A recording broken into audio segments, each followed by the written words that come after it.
Assalamualaikum warahmatullahi wabarakatuh. Saya Nyonya Lisa Eka Putra, Ketua Tim Penggerak PKK Kabupaten Tanah Datar, menghimbau ibu-ibu kader PKK dan masyarakat Kabupaten Tanah Datar untuk senantiasa memenuhi kebutuhan pangan dan gizi keluarga. Ada banyak hal yang bisa kita lakukan untuk hal ini.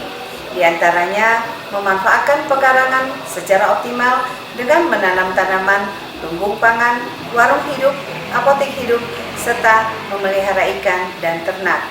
Kita juga harus menyediakan pangan yang beragam, bergizi seimbang dan aman, baik nabati maupun hewani.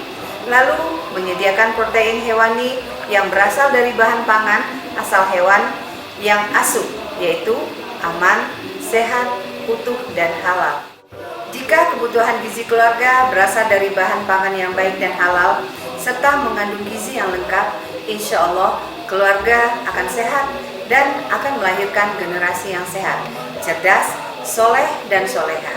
Demikian, terima kasih. Assalamualaikum warahmatullahi wabarakatuh.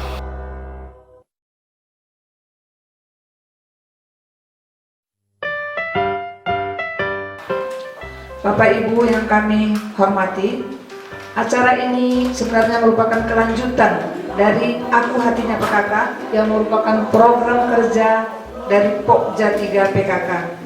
Kita awali dengan pemanfaatan pekarangan dengan menanam sayur, toga, dan juga budidaya ternak seperti unggas dan ikan.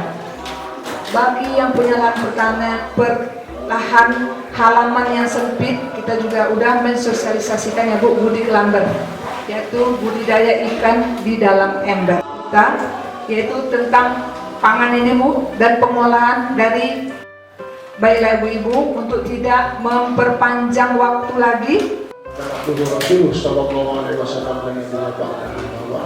Pertama dan yang terutama sekali marilah kita panjatkan puji syukur kepada Allah Subhanahu wa Ta'ala.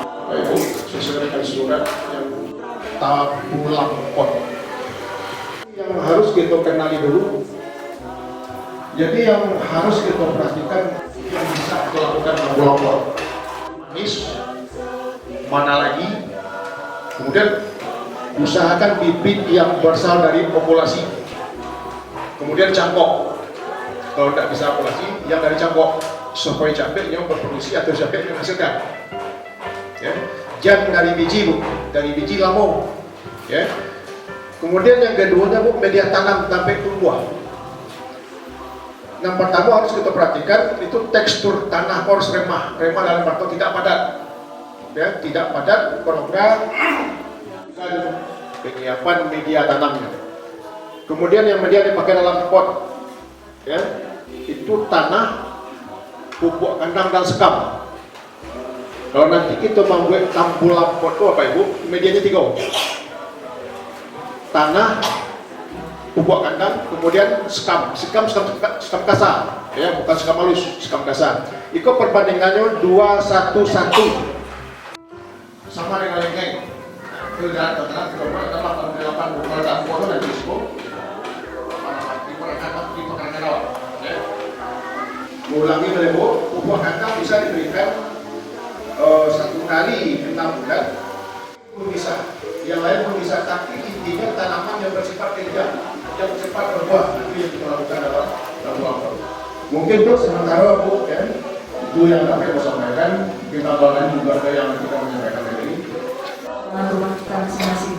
Barangkali bisa ditangkap ya Bu ya, bisa dimengerti terlalu sulit. Kalau lupa itu lagunya kita mencatat ya Bu ya.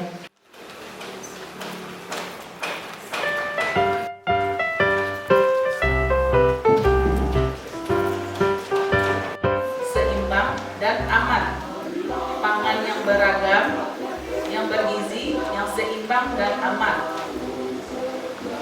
adalah aneka ragam bahan pangan yang baik sumber protein maupun vitamin dan mineral apabila dikonsumsi dalam jumlah berimbang dapat memenuhi kecukupan gizi yang dianjurkan dan aman bagi tubuh kita.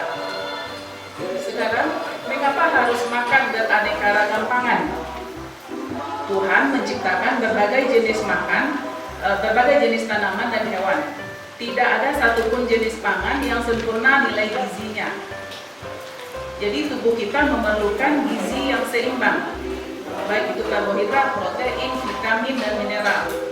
Jadi semuanya itu tidak dapat tergantung pada satu jenis pangan. Oleh sebab itu kita mengkonsumsi pangan yang beragam, bergizi seimbang tadi. Pada prinsipnya, beragam itu semakin beragam, semakin lengkap kandungan gizinya yang kita makan. Sayuran. Seimbang maksudnya jumlahnya harus sesuai dengan kebutuhan atau berapa banyak konsumsi yang kita makan dari kelompok pangan tersebut. Susu dianggap sebagai penyempurna. Pada tumpeng gizi seimbang, susu tidak beda dengan pangan lain. Dan lemak itu adalah sebagai pangan pokok, sumber proteinnya itu sebagai sumber zat pembangun itu dari lauk pauk, dan sumber vitamin mineralnya sebagai pengatur dalam tubuh kita itu dapat kita makan dari sayur dan buah. Ya, bukan susu yang dikemas. Kemudian yang utuh itu misalnya daging sapi, tidak tidak dicampur dengan daging yang lain. Dia sampai telur di pasar atau langsung di farm ayam petelur, itu nanti diuji ke labor. Dilihat nanti kadar salmonellanya atau bakteri-bakteri lainnya. Kalau untuk konsumsi harus bebas dari salmonella. Kayak apa telurnya? Dari warnanya, dari ukurannya, kecuali kalau bikin sate yang setengah matang. Kemudian pada susu itu ada juga bakterinya. Kalau penyimpanan tidak bagus atau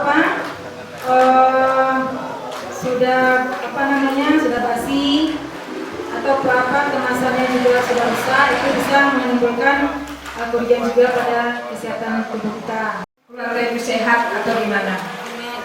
Juga Bu, tata cara penyimpanan di lemari pendingin pun ada SOP-nya Bu ya, tata cara yang benar ya Bu ya. Jadi kita tahu sebagai ibu.